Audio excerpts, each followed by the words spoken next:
ꯃꯌꯥꯝꯕꯨ ꯈꯨꯔꯨꯝꯖꯔꯤ ꯑꯃꯁꯨꯡ ꯗ꯭ꯔꯤꯃꯁ ꯒꯥꯏꯗꯅ ꯑꯃꯨꯛꯀ ꯍꯟꯅ ꯇꯔꯥꯝꯅ ꯑꯣꯛꯆꯔꯤ ꯉꯁꯤ ꯚꯤꯗꯤꯑꯣꯁꯤꯒꯤ ꯊ꯭ꯔꯨꯗ ꯑꯩꯅ ꯄ꯭ꯔꯖꯦꯟꯇꯦꯁꯟ ꯑꯃ ꯄꯤꯖꯒꯗꯧꯔꯤꯕꯁꯤ ꯇꯁꯦꯡꯅ ꯗ꯭ꯔꯤꯃꯔꯁ ꯈꯔ ꯈꯛꯇꯒꯤꯅꯤ ꯍꯥꯏꯕꯗꯤ ꯃꯁꯥꯒꯤ ꯔꯤꯒꯨꯂꯔ ꯏꯟꯀꯝ ꯑꯃ ꯇꯥꯟꯕ ꯄꯥꯝꯖꯕ ꯑꯦꯛꯁꯇ꯭ꯔꯥ ꯏꯟꯀꯝ ꯑꯃ ꯍꯧꯖꯤꯛ ꯍꯧꯖꯤꯛ ꯂꯥꯛꯏꯕ ꯏꯟꯀꯝꯁꯤꯡꯁꯤꯒꯤ ꯃꯊꯛꯇ ꯑꯦꯛꯁꯇ꯭ꯔꯥ ꯏꯟꯀꯝ ꯑꯃ ꯇꯥꯟꯕ ꯄꯥꯝꯖꯕ ꯂꯛꯖꯔꯤꯌꯁ ꯑꯣꯏꯕ ꯂꯥꯏꯐ ꯑꯃ ꯍꯤꯡꯕ ꯄꯥꯝꯕ ꯑꯗꯨꯒ ꯊꯕꯛ ꯁꯨꯗ꯭ꯔ ꯐꯥꯎꯕ ꯌꯨꯝꯗ ꯇꯨꯃꯤꯟꯅ ꯂꯩꯔꯕ ꯃꯇꯝ ꯐꯥꯎꯕꯗ ꯄꯦꯁꯤꯕ ꯏꯟꯀꯝ ꯑꯃ ꯂꯥꯛꯇꯨꯅ ꯂꯦꯝꯗꯅ ꯄꯩꯁꯥ ꯇꯥꯟꯕ ꯄꯥꯝꯖꯕ ꯑꯗꯨꯒ ꯐꯥꯏꯅꯥꯟꯁꯤꯌꯦꯜ ꯁꯦꯀꯨꯔꯤꯇꯤ ꯅꯠꯇ꯭ꯔꯒ ꯐꯥꯏꯅꯥꯟꯁꯤꯌꯦꯜ ꯐ꯭रीडम ꯄꯥꯝꯖꯕ ꯑꯩꯒꯤ ꯀꯪꯂꯩꯒꯤ ꯏꯆꯤꯜ ꯏꯅꯥꯎꯁꯤꯡꯒꯤꯗꯃꯛꯇꯅꯤ ꯃꯁꯤꯒꯤꯁꯦ ꯑꯗꯨꯅ ꯉꯁꯤꯒꯤ ꯄ꯭ꯔꯖꯦꯟꯇꯦꯁꯟꯁꯤ ꯂꯣꯏꯗ꯭ꯔꯤ ꯐꯥꯎꯕꯇꯪ ꯃꯨꯟꯅ ꯇꯥꯕꯤꯌꯨ ꯑꯩꯅ ꯃꯊꯛꯇ ꯄꯟꯖꯈꯤꯕ ꯑꯩꯒꯤ ꯗ꯭ꯔꯤꯝꯁꯤꯡꯁꯤ ꯑꯩꯅ ꯄꯥꯝꯖꯔꯤꯕꯁꯤꯡꯁꯤ ꯀꯔꯝꯕꯒꯤ ꯊ꯭ꯔꯨꯗꯒꯤ ꯐꯪꯕ ꯉꯝꯒꯗꯒꯦ the best way to fulfill the above mentioned dream is nothing but next money haiba mobile application sida based tauba business sidagini mobile application sida puthokliba next money haibasi sigi business se a new revolution ama direct selling aiduna india da leiba direct selling companies se direct selling gi hiramdadi another revolution ama oire aduga masigi mobile application sida पुथोगा अखोइना digital network marketing अमन सेमलिबसिगी मागी parent company से कनानो हारगदी next gen inventive information technology private limited हाइबा IT based होइबा कंपनी अमनी मसी पुणे द बेस्ड होई अदुगा 11 डिसेंबर 2013 दा मसी लॉन्च तौगिबनी नेक्स्ट मनी हाइबा सिगी कंप्लीट बिजनेस की मोबाइल एप्लीकेशन सिना अमु फर्स्ट जन 2017 दा लॉन्च तौबनी अदुगा मागी सीएमडी सिना respected mister Abhishek Kumar Burman सरनी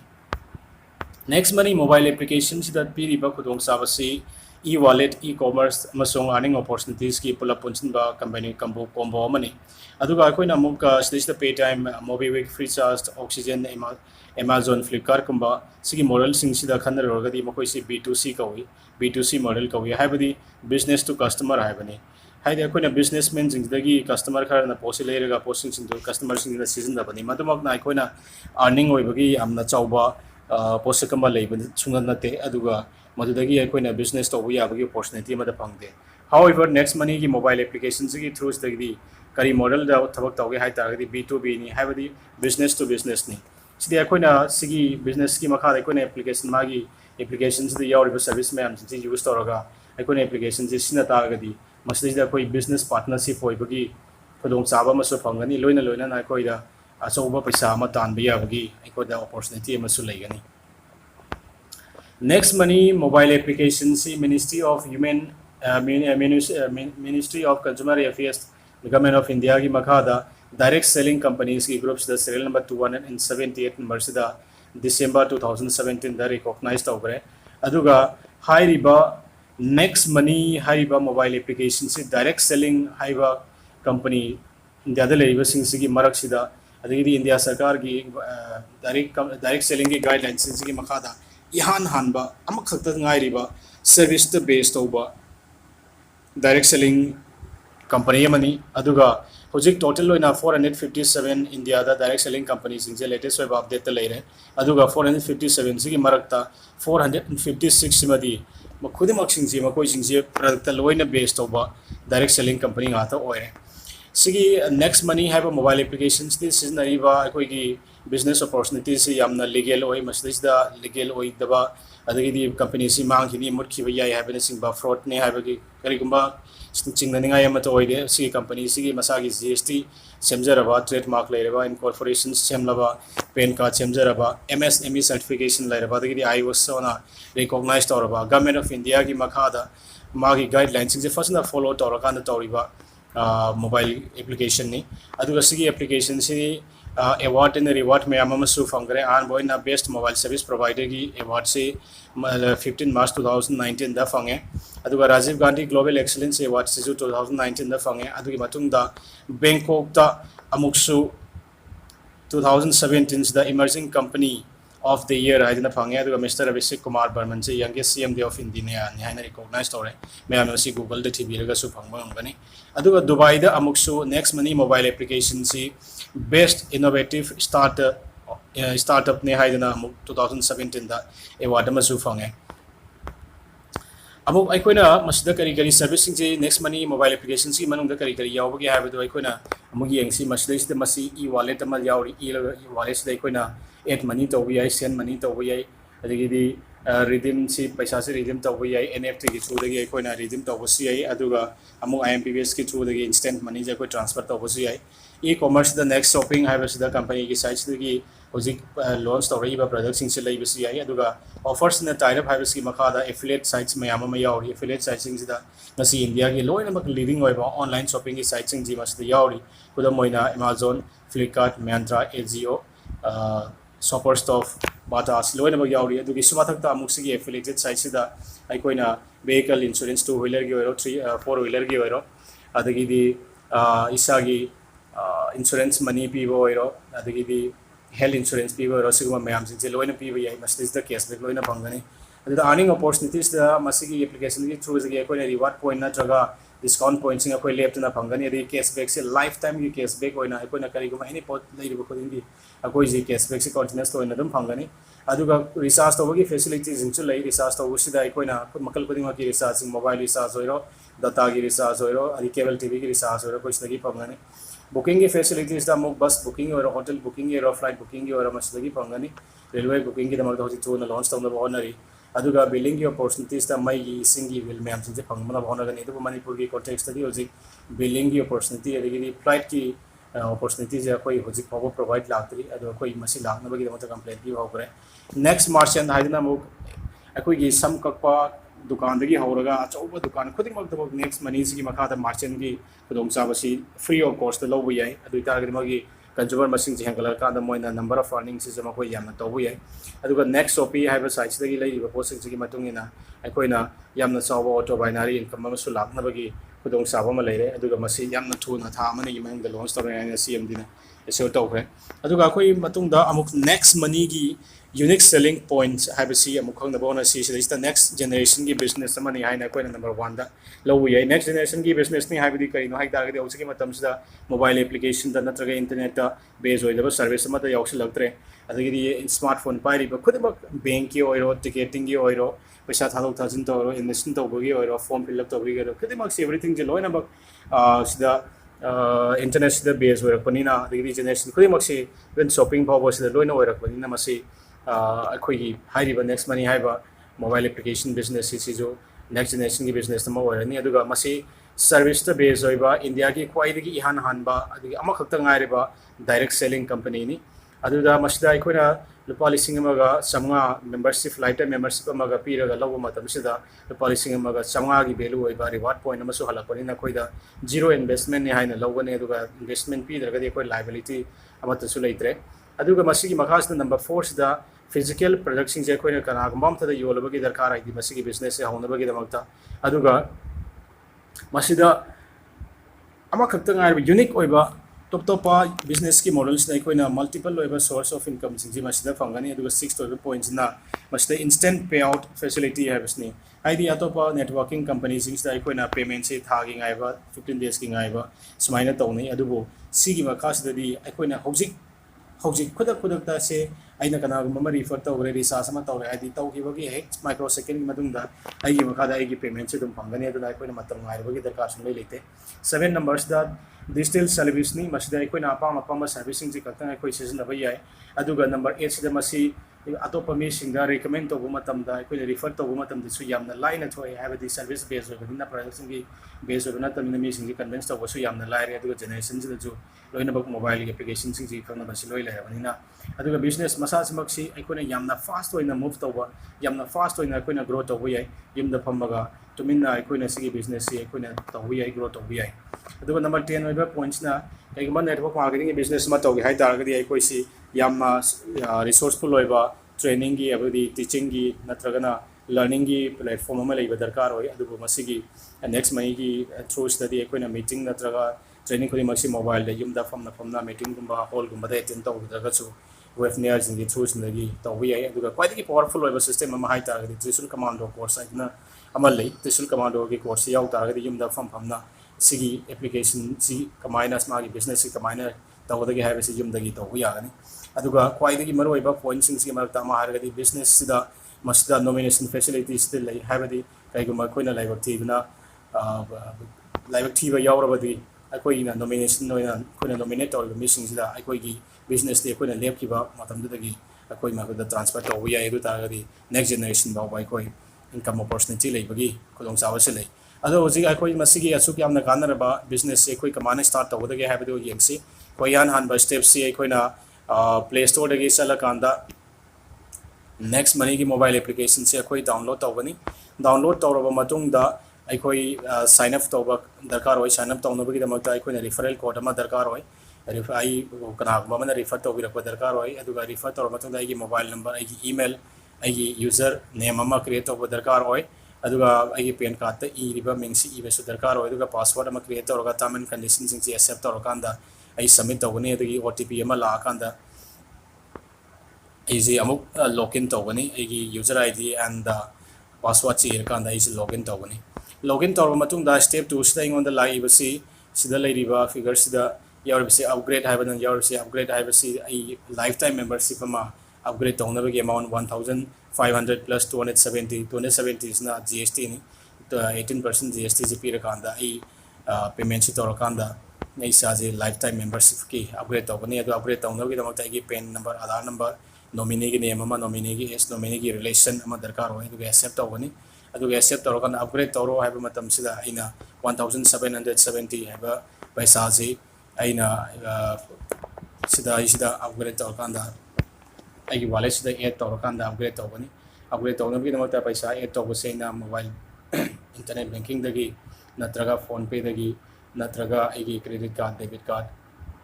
ICICI Axis की कनोसिंस तक लोइना इन सिजना बयाय अदुगा अपग्रेड तौब मतुंगदा आइना कई कानाबगे हाबदु यंगसी अपग्रेड तौब मत लाइफटाइम मेंबरशिप से अपग्रेड तौब मतम सिदा 1770 पीब मतम सिदा इंगोंदा 1550 रिवार्ड पॉइंट अमा फंगनी 1500 ना इन अपग्रेड तौबगी नि अदुगा 50 ना इन सी मोबाइल एप्लीकेशन से सक्सेसफुली आइना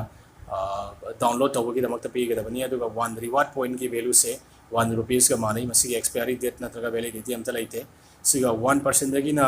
100% बाउसी कंपनीज की होजिगा इन मथक पंजकी व सर्विसेज मैम सिंगसिदा मागे सिलिंग अमा लई मागे प्रोजेक्ट सिंगसिदा सर्विसिंग सिदा कया दगी कया बाउ सिजना गदब न हाइबसी करम परसेंटेज कया बाउ सिजना बया है बमा लई अदुगा सिगी परसेंटेज सिंगजी येंगा कांदा कोई सिजना गदबनी रिवार्ड पॉइंट सिंगसिगा च मानना डिस्काउंट पॉइंट सिंगसिजो 1 डिस्काउंट पॉइंट से 1 रुपीस का माने एक्सपायरी डेट लाइते असी अखोई प्रोडक्शन सिंगदा अखोई सर्विसेस सिंगदा अखोई लोइन सिगी पोसिंग सिंगदा बयाय खुदम ओइना आई हुजिक कंपैरिजन अमा खदा तौजगे स्टार्टअप नत्रगा तोबा साइट सिंग जी खुदम ओइना Amazon Prime Hotstar अदगी YouTube Premium Paytm हाइबगा नेक्स्ट मनी का कंपैरिजन अमदा तौजगे सिगी सर्विस सिंग सिदसु लोइन बग आइना मखोई सर्विस सिंग से फजबा अफबा सर्विस आई सिजना गे हाइना खन तारगदे लोइन बग मेंबरशिप से पीबा दरकार खुदम ओइना 12 मंथ्स की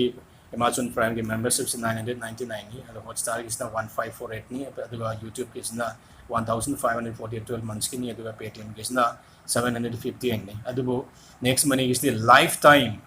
lifetime membership से 1770 ni सिदा अखोई गा फंगिबा सर्विसिंग से लोइना बग मागी सर्विसिंग से लोइना एंटरटेन तौब याय अखोई सिजना बयाय तौबदबो सिगी नेक्स्ट मनी नतबा अतोबा साइट सिंग सिगी लाइफटाइम मेंबरशिप सिंग गे इंगोंदा रिवार्ड पॉइंट अमता लैते रिवार्ड पॉइंट अमता पिरकते नेक्स्ट मनी खतने 1550 रिवार्ड पॉइंट पिरैबसे अदुगा अर्निंग अपॉर्चुनिटीज सी होजिके हाइरिबा साइट सिंग अर्निंग अपॉर्चुनिटीज अमता लैते नेक्स्ट मनी नतना अदुगा नेक्स्ट मनी दे अनलिमिटेड अर्निंग अपॉर्चुनिटीज लै नेक्स्ट मनी की मखादा कोइना होजिक यावरिबा अखोइगी एफिलिएटेड साइट सिंग जे इन खिदंग खुदम Moina सिदा पलबदा Myntra Amazon Flipkart सिदा लोइना यावरे मैमना screen दु बुफंग बेगनी AGO सिदा यावरे बसिंग जे अदुगा vehicle and health insurance हाइबा ग्रुप सि खक्तदगी आइना vehicle की इंश्योरेंस तौब ओइरो नत्रगा ना हेल्थ इंश्योरेंस की भी ओइरो टर्म इंश्योरेंस की भी ओइरो सि खक्तगी कैशबैक ता आइना पीखरिबा आइगी हुजिकी रजिस्ट्रेशन की मनी से यामना लाइन आई हंजनबा गमगनी अदुगा पेआउट कंपनीज ना पेआउट से कमायना तौगे हैबसी येंगसी करम वेज ऑफ अर्निंग लेगे हैबसी सिदा लेरिबसी सेविंग इज अर्निंग हैबनी सी मैम दिलोइना खंगे अकोना सिजनरीबा अकोना लेरिबा पोसिंग जे अकोना कैशबैक सिंग जी कंटिन्यूस होइना फंगबा तारगदी सिगी पोसक सिंग जी लेबदे सी कंपनीज की सिगी वॉलेट सिगी एप्लीकेशन जी थ्रू जी ले तारगदी कैशबैक सिंग दे रिवार्ड पॉइंट सिंग सिजनगनी अदुना कंटिन्यूस होइना एंगोंदा सेविंग अमा जे अदुम लेहरगनी अदुगा आइना सिगी एप्लीकेशन जे सिनरगा आइना को एप्लीकेशन जे फरे आइना लौ तारगा तो पा मी मयाम हम सु मतंग मतंग आइना रिकमेंड तौबा मतम से रिफरल पी मतम से इंगोंदा सोर्स ऑफ इनकम अमा अदुम रिफरल इनकम अमा लाकनी रिपर्चेस इनकम आइबसना आइना सेमिबा नेटवर्क सिगी मखादा आइगी मखादा लेरिबा मी सिंगसना मकोइना लेरिबा रिपर्चेस परचेस तौबगी पोचक सिंगजिगी परसेंटेज खरा जोइगी इनकम होइना लाकनी अदुगा टीम रॉयल्टी आइबसना आइगी टीम साइज ना लेरिबगी मतुंगदा नसाई आइना पैसिव इनकम अमा आइना पंजगी बदो सिस टीम रॉयल्टी सिस लाकवा होगनी टीम साइज औरगदी टीम रॉयल्टी खतना कंपनी रॉयल्टी में साइज फंगनी लीडरशिप रॉयल्टी सुम फंगनी अदुगा मार्चेंट रॉयल्टी है इनकम हम फंगनी मार्चेंट रॉयल्टी है से यामना चाव इनकम नि लेडीज एंड जेंटलमैन सिदिन करीनो हाई तारगदी आइना मार्चेंट से दुकान से मार्चेंट से भी बंगम तारगदी आइना करी मसुं तौ तौदना दुकान सिंह दो फ्री ऑफ कॉस्ट मार्चेंट खतंग सममगी मोइना लाइबा बिजनेस सिंह की 1% इंगोना फंगदबनी करीममना आइना करमना अखोइना सिदगी पैसा से तानबा यागदगे हैबदु आमदा मुतन खनसी को यान हनबसी प्राइमरी अर्निंग नि प्राइमरी अर्निंग सिदना कइदो स्टेज द रिसर्च के सेक्शन यान बसदा रिसर्च द एवरी रिसर्च इन तो खुदिंगी स्टेज द अमाउंट की कइगुंबा कनम तलैते सामदगी हेन तो मताबा यादे चनी दगे हेन ताबा यादे हैब लेते एनी अमाउंट तौरी खुदिंगी इंगोना 2% इंगोना कैशबैक फंगनी अदुगा 1% ना रिवार्ड पॉइंट होइना आई सिजना यागनी अदुना डिस्काउंट 1.1% भी फंगनी ऑल टुगेदर 3% इंगोना कानागनी बुकिंग सर्विसिंग तब मतमदा 2% कैशबैक लाकनी अदुगा 1 दगिना 5% बावा रिवार्ड पॉइंट सिंग यूज तब यागनी अदुनी खुदा मोइना 7% बावा इंगोना सिना कानागनी ऑनलाइन शॉपिंग की साइट सिंगदा होजिक आइना एफिलिएट साइट सिंगना नाइ पंजगी साइट सिंगदा आइना मसिदा रिवार्ड पॉइंट सिजना याररोय हाउएवर 0.5 तगिना 10% बाबुगी कैशबैक से आइना लेरिबा साइट सिंग अदगी आइना लेरिबा पोसक तो की मतुंग इन आइंगोंदा रिवार्ड पॉइंट सिंग आइना कैशबैक से फंगनी अदुगा नेक्स्ट शॉपिंग की साइट सिंगदी आइना कंपनी की साइट सिंगदी पोस्ट सिंग जे लैबो इतारगदी 100% रिवार्ड पॉइंट बाबा आई सिजना याय अदुगा मस्तगी अचौबा आइना डिस्काउंट पॉइंट है 60% बाबुगी डिस्काउंट पॉइंट बाबू से आइंगोंदा डिस्काउंट पॉइंट अन फंगनी अदगी 10% की मस्तेजदा कैशबैक सो अमुक फंगनी अदुने एवरी आइटम आइना सिजनबसदा एवरी आइटम आइना सिदिसे लैरिबा पोसक्सिंग दा कैशबैक से अदुम लेप्तना अदुम फंगनी अदुगा अतोपा अमसिना सिदिस्ता ऑनलाइन बिल पेमेंट सिंगस्ता बिल पेमेंट सिंगस्ता गैस की बिल तबो ओइरो अदगी मोबाइल पोस्टपेड की पीबो ओइरो इलेक्ट्रिसिटी की ओइरो वाटर की ओइरो सिदगी पोसक्सिंग सिदिसदी आइंगोंदा रिवार्ड पॉइंट सिजनबा याररोय सिना फ्री सर्विस निना अदुगा कैशबैक से लारोय हाउएवर आइंगोंदा 25% आइना पीरिबा बिल वैल्यू सिगी डिस्काउंट पॉइंट से फंगनी डिस्काउंट पॉइंट आपसे रिवार्ड पॉइंट का समाने अदुबो मसी अतोपा सर्विसिंग दसो आइना लोइना सिजना यागनी सो अनि सुबोइना आइना कितंग एवरेज सेविंग अमाउंट हाइबसी अमुतंग आई कंपेयर तौरगा येंगे आइना नेक्स्ट शॉपिंग इसी साइट से सिजनरे ना खलसी हाइबदी नेक्स्ट मनी की एप्लीकेशन सिजनरे अदुगा सिगी एप्लीकेशंस की थ्रूज दगे आइना वेहिकल की इंश्योरेंस पीरे हेल्थ इंश्योरेंस पीरे फ्लिपकार्ट की शॉपिंग तौरे अमेजन की शॉपिंग तौरे बस की बुकिंग्स तौरे फ्लाइट बुकिंग्स होइना तौरे डिश टीवी की रिचार्ज तौरे मोबाइल रिचार्ज तौरे नेक्स्ट शॉपिंग की साइट जो आइना पीरिबा पैसा सिंग से आइना लोइना लेरे अदु तारगदी ऑल टुगेदर आइंगोंदा लाखदरिबा जस्ट कैशबैक सिगी कैशबैक खतंग लाखबजे सिदगी आइना चौरागना आइना सही मदा आइना सेविंग तौबो याबसी ऑलमोस्ट 24,851 आइना सिदगी हैना केनो तौरे हारबो पैसा सिंगजी आइना परचेसिंग वैल्यू से तौरे हारबो एटलीस्ट आइंगोंदा होजिक आइना तौबो यारिबसे 10,000 से सही मदा सेविंग से तौबो याय अदुना आइंगोंदा पीरिबा मसाइगी मेंबरशिप की 1,700 से करीसन त लेत्रे सेकेंड सोर्स ऑफ इनकम से करीनो हाई तारगी मसी रेफरल इनकम ने करीगुंबा आइना पोसक सी हाइबदी मोबाइल एप्लीकेशन सी पामे नुआइरे सिजन बन कंता अतोप मिसिंग सो नाइना रेफर तौबनी अदुगा रेफर तौब मतमसदा अहानबा आइना आइगी मखादा डायरेक्ट आइगी रेफरल कोच सिनरगा रेफर से तौब मतमदा आइंगोंदा 1,500 मकोइना जॉइनिंग की पीरिबा मेंबरशिप की पीरिबा पैसा 20% हाइबदी लुपा चहुम चहुम जे इन फंगनी चहुम चहुम मकोइ मंगा जे फंगनी अदुगा मसी पैसा जे आइगी बैंक ता NFT नत्रगा MPBS के थ्रू दगी चिगी वॉलेट दगी आई सिदा ट्रांसफर तौब याय अदुगा आइगी हेक मखादा डायरेक्ट ओइना समी बसी मसी आइना आइगी फर्स्ट लेवल हाइना खंगगनी अदुगा 300 सिदा सम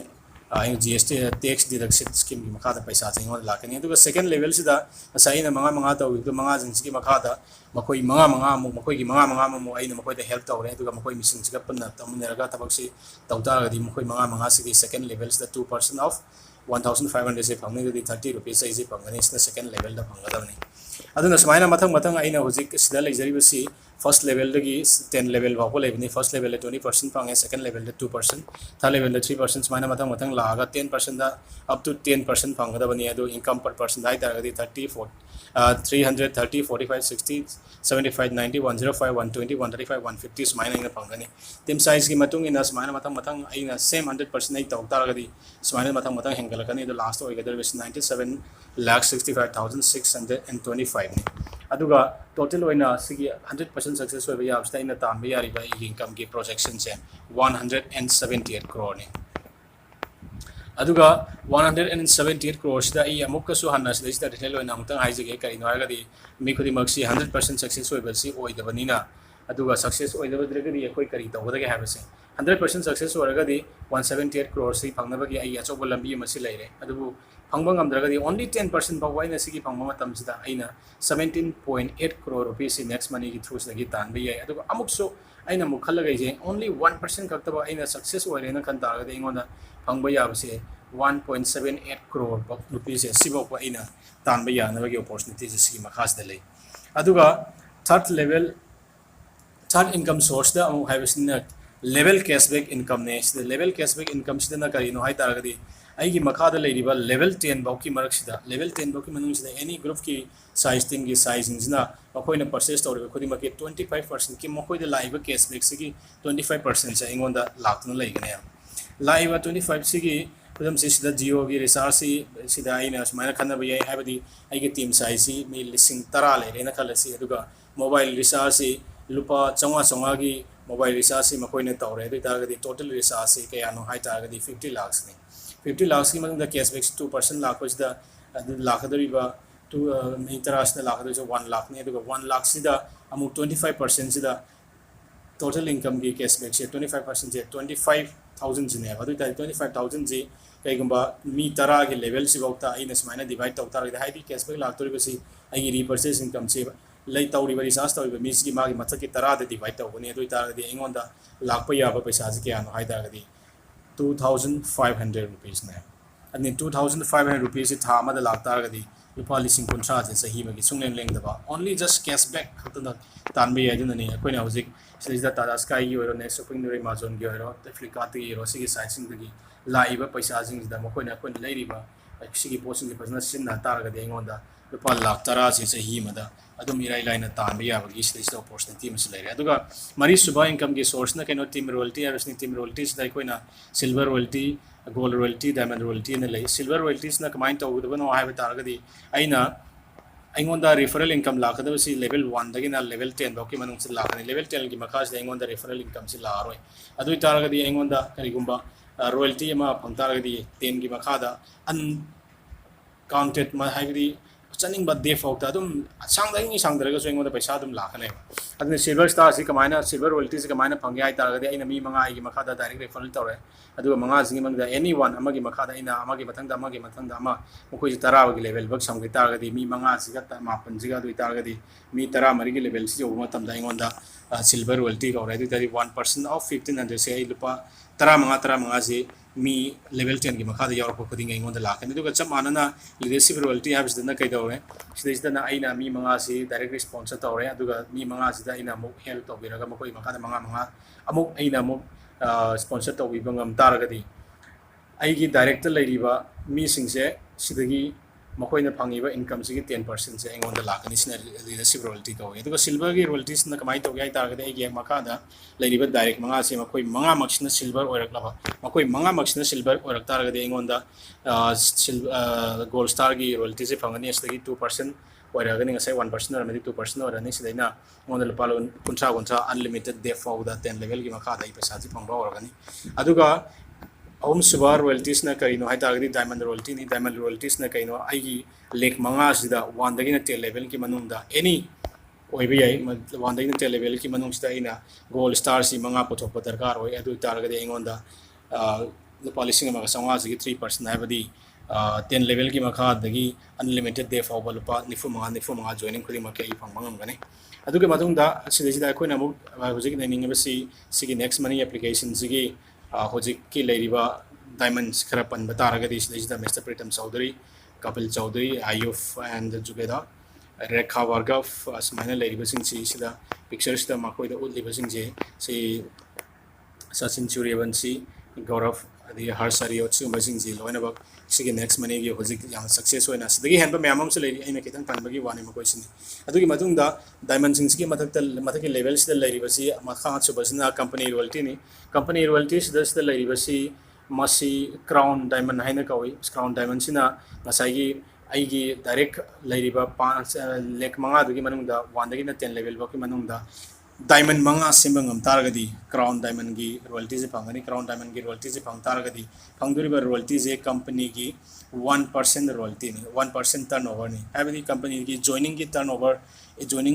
si laiba turnover se gi 1% ni si gi is pangduriba se tasing si gi level si taragadi financial freedom haibagi posakto yorobani aduga passive income mana tasing na hariba level to si levels the yorobani aduni asa paidagi hanba ujik next money ki crown diamond si Rahul Sharma and Rakesh Sharma ni ani subasna Hers and Kamal Sariot haiba amasu ujik fange aduga ujik makoi gi Rahul Sharma gi magi crown diamond gi royalty si yengsi mase 8,55,125 ni only crown gi magi royalty live paisa se adune magi this the periba transaction sing licensing se transaction sing resource ndi mangona toriba se aduga 3 months gi man the total income se April dagi June 2020 yamna kanna sida lockdown toriba maraksta mangona total wena mana tan gi paisa se 16,57,484 ni lockdown gi marakta ba sigi system se kyamu yamna powerful wena yamna hojik business se tobi ya ga habdo machine adum holabani ladies and gentlemen adune promotion to ge have si next money si ekoi team mama semba darkar hoy team ji semba sigi promotion next money gi promotion sin da kari promotion legi hai taragadi kai gumai koina ekoi gi team jing ji marti kana gumai ni europe ama khagna asida numit yaro iba numit kontra gi manungda aina ai makhada mi manga aduga makoi manga makhada manga amo habadi mi kun manga plus manga mi kontra gi kano si mi thama gi manung se mangam taragadi 2 nights 3 days ki goa gi tour si free da pigani aduga amuksu foreign gi tour gi mayamam su sponsor mayamam su taurisna kari no da aina yauba hek ahan ba hek yauba gi 90 days ki manung sida aina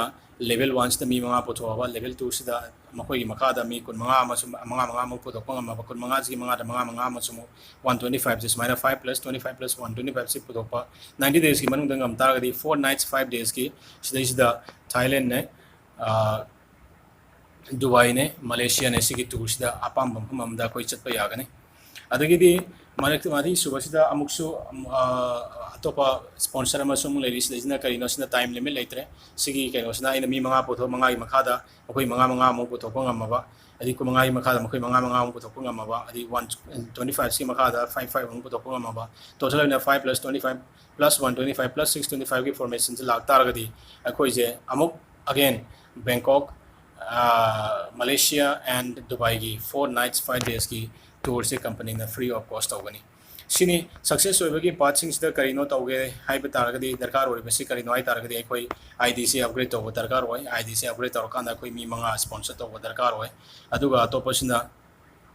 yamna thuna ekoi gi posting si yam thuna to hoba darkar hoi aduga silver star hoiba matungda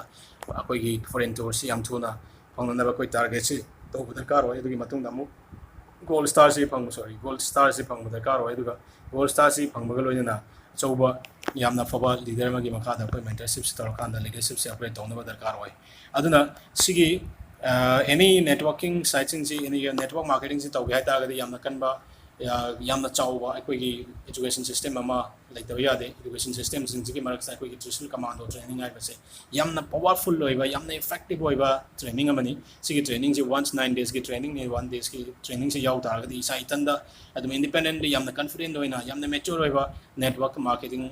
business to ba misaga mo hoina koi stabak se to bangam gani aduga loina na webinar sing zoom applications sing sinar kana koi yimda pham na akoi gi meeting mayam sing si yawraga akoi gi meeting session mayam sing si tamakana koi sigi posak si thoina yamna mai panga to wi aduna ujik loisala kusda ina hining ibasi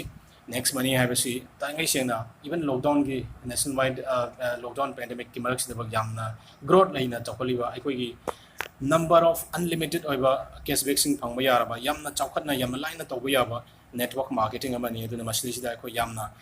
thajana ko gi tongi financial freedom se ko phangba yagani aduna si plan si fajana analyze tawbiyo analyze tawrakanda ko gi achumba opportunity do khanba ngamna ba kan honabiyo next money haibsna tasengna ko gi lifestyle chawba one ba aseng achawba kanaba ma pura pangam gani haibsa gi sungsoi soi na tajada bani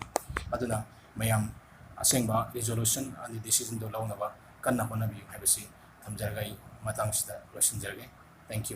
you very much.